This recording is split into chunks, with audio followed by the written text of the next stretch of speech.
Indonesia bakalan mengalami bonus demografi pada tahun 2030. Tentunya usia produktif itu lebih banyak dibandingkan usia-usia yang lainnya. Nah, kalau kita bicara momentum politik tahun depan, itu eh, tingkat pemilih anak muda itu mencapai angka 60%.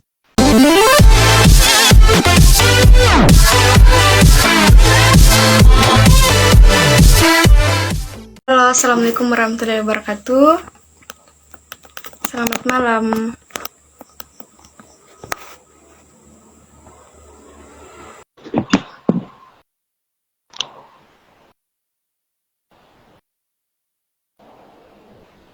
Nah,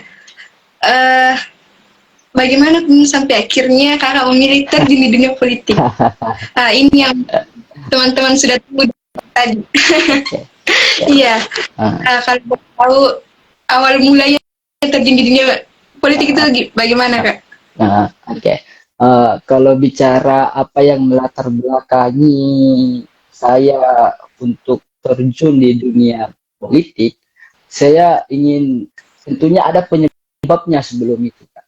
Ada yang melatar belakangi. Terus terang jujur dulu saya adalah orang yang anti terhadap politik. Karena Iya. karena yang membuat sistem tataran di negara kita itu rusak hanya karena politik memang.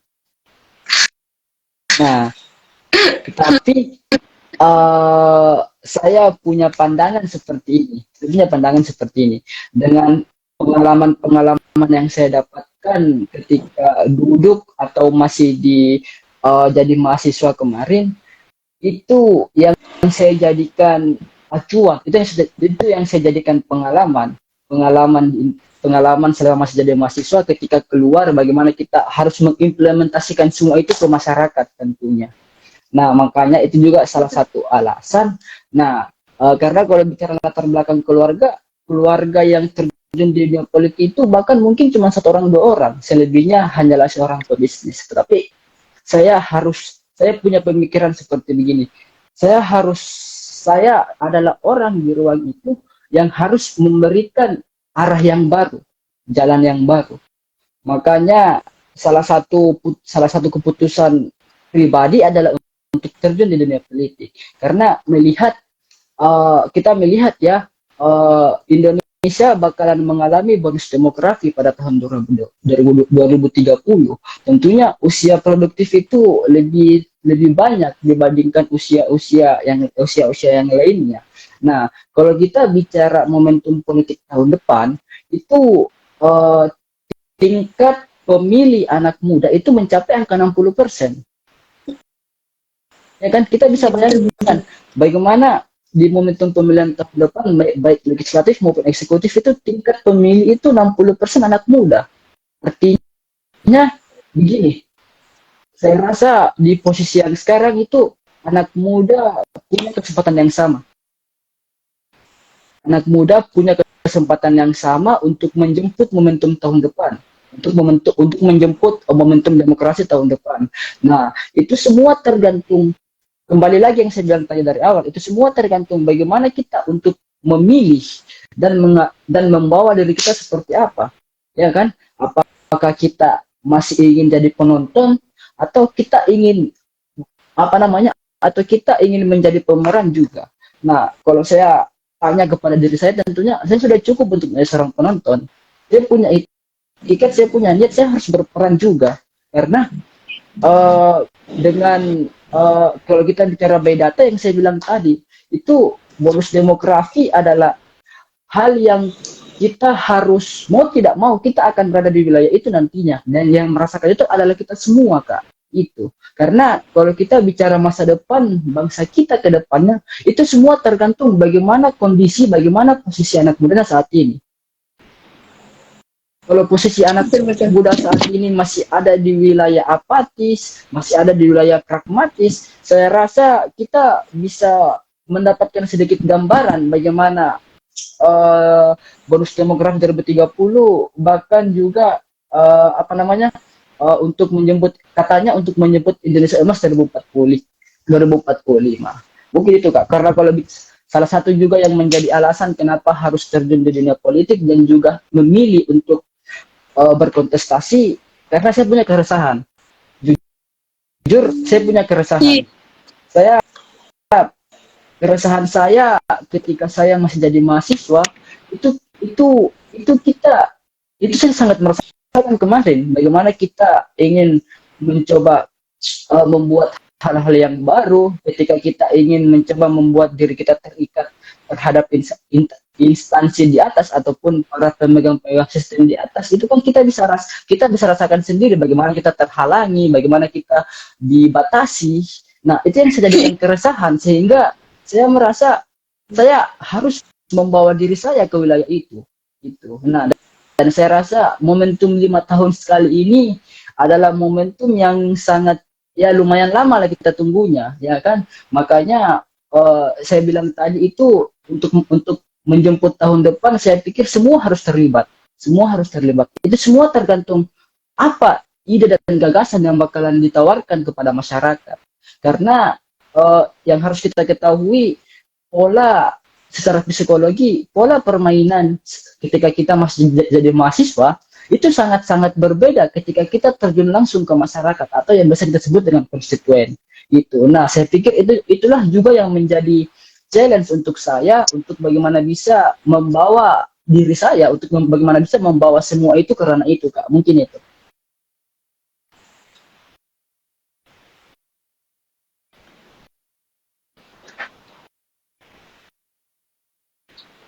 Iya. Mungkin kalau bicara alasan mungkin cukup itu dulu, Kak. Iya. Oke, Kak. Jadi ternyata yang awalnya sangat alergi terhadap dunia politik sampai akhirnya memilih untuk terjun. Memang benar bahwa ternyata untuk mengubah sistem kita harus ikut terjun langsung di dalamnya. Karena jadi dari pengalaman Kakak selama ini ketika terjadi keresahan ingin mengubah kondisi ternyata sulit. Jadi kita harus terjun ke dalamnya. Jadi kalau boleh tahu juga sebenarnya siapa tokoh yang menjadi patron bagi Kakak dalam dunia politik? Kalau bicara tokoh dalam dunia politik itu sebenarnya banyak. Banyak yang bisa kita jadikan tokoh dalam dunia politik, yang saya rasa masing-masing tokoh ini punya nilai plus masing-masing yang mereka miliki. Tapi kalau bicara tokoh itu, saya ada satu tokoh, itu Abdurrahman Wahid, itu Gus Dur. Ya, itu. Iya. Apa yang menarik dari Gus Dur menurut Kakak? Ataukah ada quotesnya yang mungkin berkesan bagi Kakak? Kalau bicara alasan, ya kita lihat track recordnya juga ya, walaupun Gus Dur ini adalah presiden keempat, tetapi dia tidak begitu lama menjabat waktu itu. Tentunya kalau bicara tentang pemahaman-pemahaman yang dia punya itu kita bisa banyak ambil di situ, Kak. Itu bisa banyak yang kita serap di situ untuk ya kita implementasikan ke diri kita dan orang lain tentunya, mungkin itu, Kak. Oke. Kalau kembali kita bahas tentang keluarga. Tadi kan di dunia bisnis respon keluarga sangat mendukung karena kebetulan keluarganya rata-rata pebisnis. Nah, bagaimana dengan keputusan tak untuk memilih terjun di dunia politik? Bagaimana respon keluarga, terutama orang tua? Kalau bicara respon keluarga tentunya sedikit kaget ya, karena melihat background keluarga ini kebanyakan adalah mayoritas seorang pengusaha. Tentunya saya bilang tadi, saya yang berada di lingkaran itu, saya harus membuat arah yang baru, Kak. Saya harus memilih jalan yang baru karena saya punya pemikiran seperti ini. Saya tidak mau berada di satu lingkaran saja. Saya harus berada di lingkaran-lingkaran yang lainnya. Nah, dalam konteks politik itu saya anggap ada lingkaran yang lainnya, Kak. Makanya setelah berawal dari menyelesaikan dengan diri sendiri dulu, sehingga ketika saya sudah selesai dengan diri saya sendiri untuk memilih untuk terjun di dunia itu, nah saya baru untuk dalam artian suwon, ke para keluarga, suwon kepada orang-orang juga tentunya. Tapi alhamdulillah sekarang responnya positif. Tentunya apa yang menjadi pilihan itu sangat-sangat didukung lah. Siap. Oke, tadi ada Kak Rijal. Selamat bergabung juga, Kak Iya. Rijal. Nah, Kakak Rijal itu motivator saya, Kak.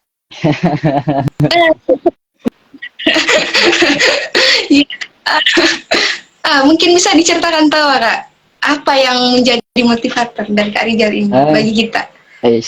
Kak Rijal itu adalah motivatornya anak muda untuk sekarang, Kak. Itu. Iya, betul. Karena kalau kita bicara Kak Rijal ini cuma satu jadi Makassar yang satu jadi Makassar orang kayak Rijal. Dan itu yang sangat dibutuhkan anak muda saat ini. Iya. Ini bukan magole ini. Iya, betul. Serius ini, Kak. Iya, betul. Sempat kemarin beliau juga datang di Kota Masamba, di kota kelahiran saya. Ternyata orangnya lebih ganteng. Iya. Ketika dia secara iya. Oke. Nah, kalau selama terjun di dunia politik, Kak, partai yang pertama kali kita tempati bergabung itu di mana kalau boleh tahu? Oke, menarik. Iya. Kemarin saya sempat berada di salah satu partai yang paling tua di Indonesia, yang partai bergambarkan pohon beringin itu warna kuning. Saya kemarin sempat di situ, Partai Golkar. Tetapi ya itulah, politik itu dinamis, tergantung bagaimana kita membawa diri kita itu seperti apa. Nah, akhirnya sekarang saya harus bertransisi dalam artian saya harus mencari kenyamanan saya, ataupun apa yang membuat saya harus memilih ataupun harus bertransisi. Nah, itu sudah terjawab nih, Kak, sama teman-teman yang komen.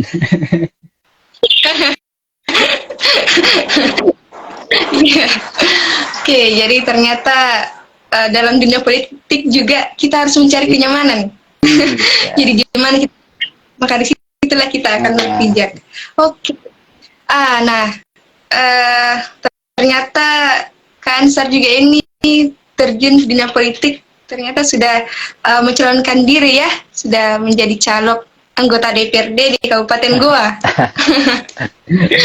Misi ya. Ini saya rasa banyak teman-teman yang penasaran ini. di usia muda tidak semua orang berani mengambil keputusan seberani itu, tapi Kakanda ini memilih untuk terjun mengambil keputusan yang sangat besar. Tentu teman-teman sangat penasaran ini ceritanya. Apa yang memotivasi, kemudian kira-kira sejauh mana sebenarnya pandangan terhadap politik sebenarnya ini, sehingga memiliki untuk saya harus maju, tidak harus menjadi penonton lagi, tapi harus sebagai pemain. Betul. Nah, itu yang tadi saya bilang, Kak. Semua berawal dari keresahan. Saya punya keresahan yang benar-benar saya merasa saya harus membawa diri saya ke wilayah itu. Karena ini kita bicara tentang bagaimana kita memanusiakan manusia. Ya, karena kalau saya kebetulan beralamat tinggal di Goa. Kalau saya bicara Goa itu ya kurang lebih memang ada banyak hal-hal yang urgensi hingga hari ini. Karena kalau kita bicara Goa untuk menjemput momentum tahun depan itu mencapai angka 30% anak muda yang berkontestasi di situ. Gitu. Nah, tentunya kembali lagi, anak muda ini mau bawa ide dan gagasan seperti apa? Iya, karena saya merasa ada polarisasi yang harus kita ubah. Ada banyak hal yang harus kita ubah. Ada polarisasi yang bukan hanya kita ubah, tetapi kita potong. Mungkin dalam persoalan money politik, itu saya rasa adalah polarisasi yang harus kita potong secepatnya, Kak. Karena kita melihat untuk membawa diri kita atau untuk saya membawa diri saya ke wilayah itu, secara tidak langsung saya berhadapan dengan konstituen, dengan masyarakat. Nah, ketika berhadapan dengan masyarakat, tentunya yang kita harapkan adalah jangka panjangnya, Kak. Baik itu ketika pemilihan rezeki maupun bukan rezeki, itu semua tergantung yang di atas. Tapi yang mendasari saya adalah jangka panjangnya. Itu. Bagaimana kalau kita berhadapan dengan masyarakat, tidak hanya datang untuk memberikan ide dan gagasan, tetapi kita datang memperkenalkan diri dan membawa hal-hal dan membawa apa yang ingin saya bawa, tentunya untuk saya implementasikan selama 5 tahun ke depannya, ketika mungkin saya diberikan kesempatan di wilayah itu nantinya. Itu tentunya polarisasi itulah yang saya maksud yang harus kita ubah, Kak. Karena bisa dibilang, apalagi kalau di lingkungan masyarakat pedalaman ya, khususnya di wilayah saya, di Goa, ya kita bisa masih saja ada stigma yang masyarakat anggap adalah money politik itu adalah jalannya. Tapi itu saya rasa itulah yang membuat sistem demokrasi kita itu hancur, Kak. Karena ketika kita membuat diri kita untuk saya memilih orang itu, tentunya hak kita itu sudah kita harus dapatkan di situ. Itu hak kita sebagai masyarakat, sebagai warga Indonesia itu kita harus dapatkan di situ. Tentunya dengan apa yang menjadi ataupun apa yang kita dapatkan selama 5 tahun ke depan itu kita harus memang betul-betul dapat. Iya, dan saya merasa dengan kehadiran anak muda, dengan jiwa-jiwa freshnya, dengan ide-ide gagasan baru yang harus kita bawa, itu bisa membuat seperti ini. Kita kan masih merasa bahwasanya masih banyak hal-hal lama atau konvensional yang masih saja diterapkan di masyarakat, tetapi dengan pergeseran zaman, dengan kita diperhadapkan dengan perkembangan zaman sekarang, tentunya kita harus memadukan antara pola konvensional dan modern di situ, Kak. Tentunya dengan tidak menghilangkan secara menyeluruh pola-pola konvensional itu, tetapi kita harus membuat masyarakat peka bahwasanya zaman sudah berubah, perkembangan di zaman itu sudah sangat-sangat berkembang. Nah, lewat situ kita bisa membawa itu mungkin itu, Kak. Siap, Kak. Oke, mungkin terakhir, kalau boleh tahu, Kak, apa visi dan misi tak maju menjadi calon anggota DPRD Kota Goa? Kalau bicara visi misi ya, itu menurut saya visi misi itu cuma janji, Kak. visi misi itu cuma janji, ya kan? Saya hanya cuma bilang seperti ini. Ketika sebelum memilih, ya, sebelum para masyarakat ini memilih siapa yang dia pilih, tentunya ada hal yang harus kita dahulukan, yaitu komitmen. Saya cuma bisa mengatakan semakin banyak kita membangun komitmen, artinya semakin kita terus bersilaturahmi, artinya ada banyak komitmen yang kita bisa bangun selama visi dan misi tujuan saya dan masyarakat itu sama, kenapa tidak? Ya kan? Karena itu yang bisa menjadi pondasi kita untuk membangun 5 tahun ke depannya. Itu.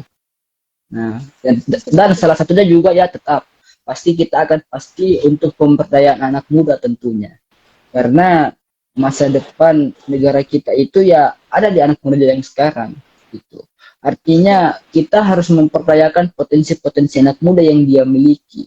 Nah, dari hal-hal itulah yang tentunya nanti bakalan terbangun program-program seperti apa yang cocok untuk mereka di wilayah itu, Kak. Siap. Kalau boleh tahu juga ini, Kak, mungkin bisa dikasih penjelasan sedikit tentang filosofi dari jargon anak muda tak? Oke, baik. Iya, saya mengambil tagline anak muda tak. kurang lebih seperti ini. Dengan data yang kita punya, dengan potensi yang akan kita dapatkan di masa yang akan datang, bonus demografi Indonesia emas 2045. Nah, itu adalah hal yang saya rasa mau tidak mau, suka tidak suka, itu kita harus ada di wilayah itu nantinya. Nah, dengan saya pribadi menggunakan tagline anak muda tak, itu secara tidak langsung saya ingin merangsang kepada konstituen tentunya, bahwasanya anak muda hadir, anak muda memilih, dan anak muda berkontestasi di momentum politik tahun depan tentunya adalah semangat juang yang baru yang bakalan membawa arah ataupun membawa tujuan dari bangsa kita ke depannya, Kak. Itu anak muda tak, ya. Kenapa saya mengambil anak muda tak itu biar lebih biar kurang lebih seperti apa yang saya bilang tadi. Gitu. Iya, hanya untuk merangsang sebenarnya. Iya. Oke.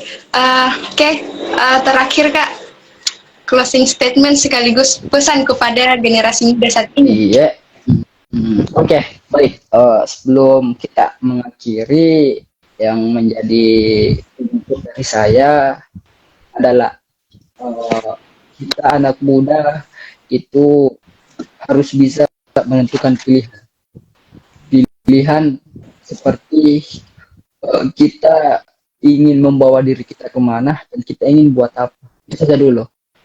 Nah, selebihnya kita fokus kepada apa yang menjadi niat kita, apa yang menjadi tujuan kita, karena selama kita berikhtiar, selama kita berproses dengan hal-hal yang positif, tentunya itu akan terbayarkan dengan hasil-hasil yang baik juga tentunya. Itu kurang lebih seperti itu, karena ya yang saya bilang juga di awal, anak muda itu harus berperan. Seperti yang Mbaknya bilang tadi, itu anak muda harus berperan, ya. Berperan dalam artian ya bukan berperan di rumah tidur main game di tongkrongan, bukan. Berperan adalah anak muda harus mengambil bagian. Anak muda harus mengambil bagian di setiap momentum-momentum yang ada, dan saya rasa momentum terdekat adalah momentum politik tahun depan, dan saya rasa semua anak muda harus mengambil bagian di posisi itu. Itu mungkin itu saja dari saya. Oke, jadi terima kasih banyak untuk Kak Anca sudah menyempatkan waktunya untuk malam ini bergabung bersama teman-teman, berbagi kisah inspiratif dan juga pengalamannya selama terjun di dunia mahasiswa, bisnis, dan juga politik. Jadi saya dari tim Edarinfo mengucapkan ucapan terima kasih yang sebanyak-banyaknya kepada Kak Anca dan juga kepada seluruh teman-teman yang sudah bergabung di live kita malam hari ini. Semoga sukses selalu untuk Kak Anca. Sukses juga buat teman-teman Edarinfo. Siap, Kak. Jadi dari saya terima kasih banyak. Mohon maaf jika ada kekeliruan dalam ucapan saya pada malam hari ini. Terima kasih banyak sekali lagi untuk Kak Anca. Jadi mungkin demikianlah kegiatan ngopi kita pada malam hari ini, ngobrol perkara pemilu bersama dengan narasumber kita yang sangat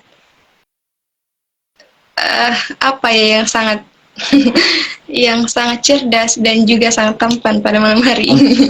Ampun. Aduh, ampun. Sukses Kika. Semoga niat baik tadi. Amin. Thank you. Oke, terima kasih banyak. Sampai jumpa di ngopi selanjutnya, teman-teman. Oke. Assalamualaikum warahmatullahi wabarakatuh. Waalaikumsalam warahmatullahi wabarakatuh.